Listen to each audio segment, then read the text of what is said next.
Hey everybody, I have a couple of questions for you. Have you ever experienced a change that you didn't ask for and you weren't really happy about it? Or have you wanted a change but you weren't sure if you could do it or you didn't know how to go about doing it? I'm going to talk to you about change. So there's two types of change. The first one is external change. That change that's coming from the outside, it's being forced upon you whether you want it or not. The second kind of change is internal change. When you want change, it's coming from inside. It's that inner desire for change, but you maybe don't have the confidence to think you can make the change, or you think you don't know how. So let's begin with number one, the external change. So I was hired by a large company who was going through a major reorganizational change. They had already laid off many employees, and the current employees had to actually reapply for their own job or they could apply for a new one. So you can imagine, with this huge external change going on, so many of these employees were either angry, they were frustrated, or they were scared. And so I want to give you just a couple of highlights of what I shared with them about how to deal with this external change. So to begin with, it's all around acceptance. So we need to first accept that change is inevitable. It's our only constant in life. Even as you are sitting here listening to me, change is happening all around you. Your own body, whether you like it or not, is changing. And so once we accept that that event of change is going to happen, we can then move in to the second piece of acceptance, which is accepting our own personal responsibility. If the event of change is going to happen, I want to determine what kind of outcome I get. And the only way to do that is to accept my personal responsibility and choose my response. Now, I can choose to have a negative response. And quite frankly, if I do that, most likely my outcome is going to be negative. Now, a lot of people lead automatically with negativity because they fear change. They think that change has to be painful, that it's going to cause them an inconvenience. And so they lead with negativity. And what's going to happen? It's going to be a negative outcome.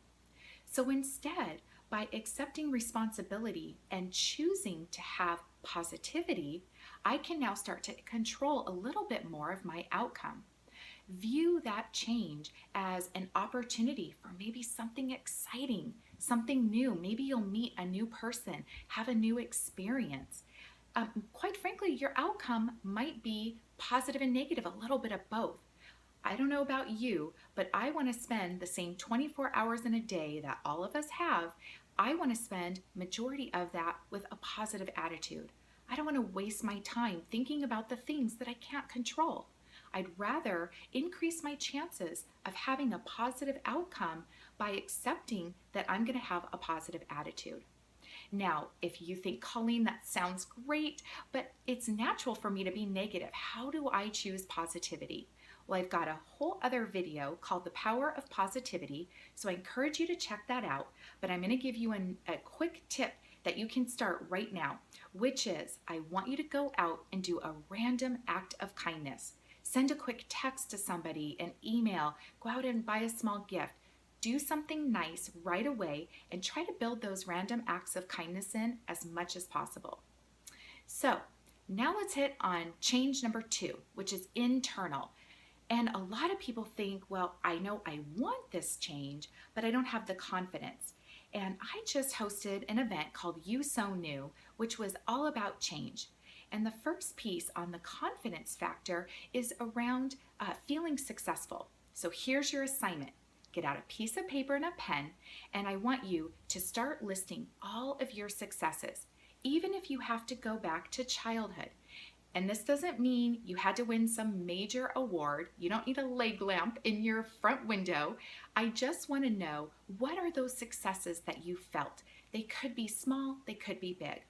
And I want you to keep that list of success and read it to yourself every day so you can start to build up that internal confidence and see, wow, I really can do things.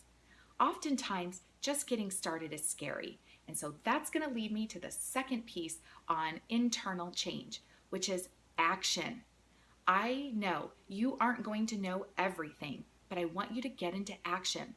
Your first assignment is to start sharing with other people the type of change you want to make.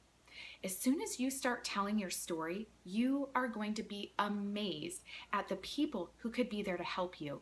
Again, at You So New, I saw this happen right before my eyes, that people started sharing their story and found out other people had resources they didn't even know about. So get into action by sharing your story. The second part of that is I want you to go learn something, even if it's out on Google, one little tip, one little thing, and I want you to learn. I don't want you to learn everything. I want you to learn one thing and put that into action, and then go learn a second thing. Take it piece by piece. So there you have it. Change is constant, it's going to happen, but it's all around what you decide to do with it. Change is possible for good as long as you accept that responsibility and you jump in and you take action to take control of your life. And that's what I'm here to help you do at the end of the day, is to live a happy, healthy, and balanced life. Until next time.